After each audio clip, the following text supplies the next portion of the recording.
What's happening, YouTube? Welcome to the Mr. Winslaw channel. I am Mr. Winslaw, your host, and today is going to be the fourth and final installment of The Church is Dying.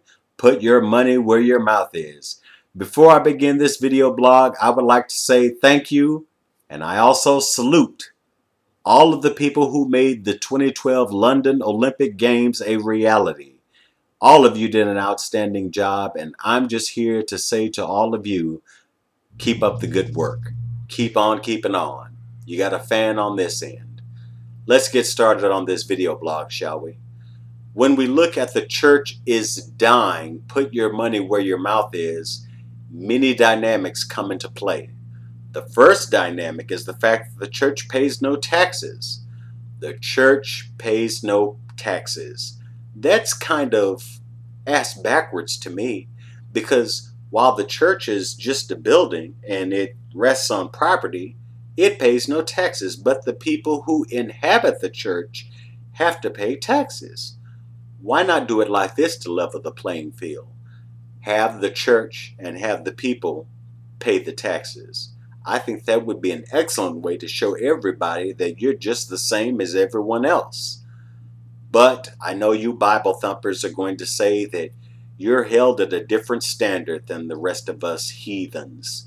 I know that a lot of you are going to say that, well, I belong to this church, Mr. Winslaw, and the Bible says that we are a peculiar people.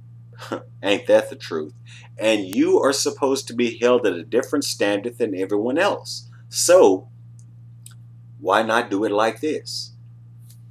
Why not, if you don't want to pay taxes, be in the business of helping the people that are in your church? First and foremost, the leader of the church is the pastor, or the priest, or the imam, the rabbi, etc. This person should be the most selfless person in the world. However, they're not very selfless, aren't they? Because while you're giving your last, while you're late on your rent, while you're growing hungry because you have to cut down on groceries, and while the repo man and you are very intimate with each other, it seems that that religious leader of your congregation, of your beloved flock, is driving lovely sports cars, has several mistresses. Somehow his bank account isn't getting any leaner. I wonder who could be causing that to happen.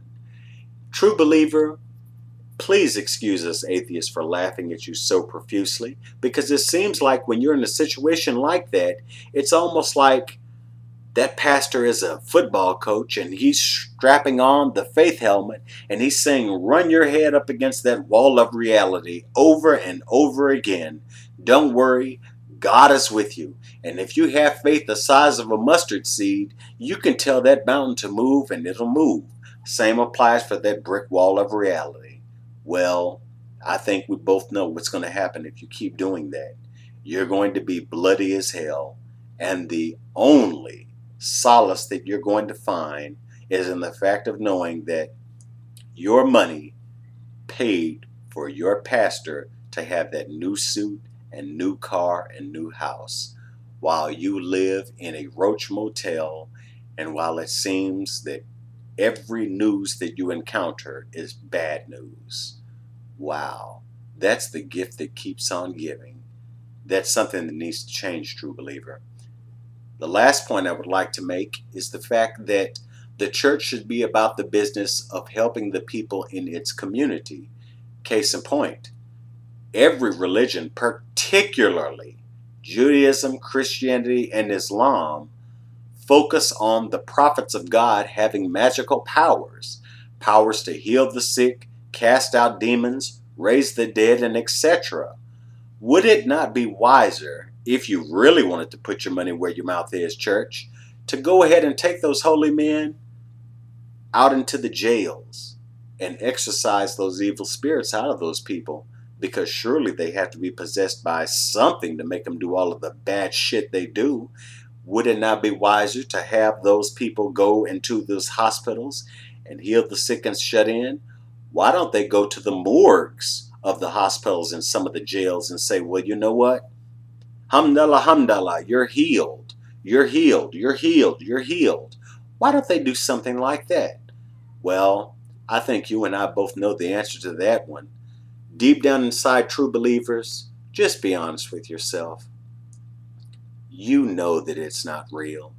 There is no way in the world that you're going to sit on your knees and pray for deliverance when you are seeking life insurance policies, health insurance policies, when you're seeking doctors to take care of a particular malady you may be afflicted with.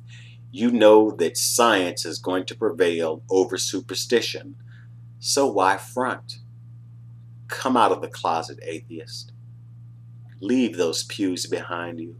Throw that Bible in the trash. Throw that Quran in the trash. Throw that Torah in the trash. You don't need it. There's nothing good about it and everything wrong with it. We've seen that with the history in our study of religion. So, do choose atheism. You'll be a lot happier. And also, you'll make the world really come together instead of being divided. From the Mr. Winslaw Studios, peace.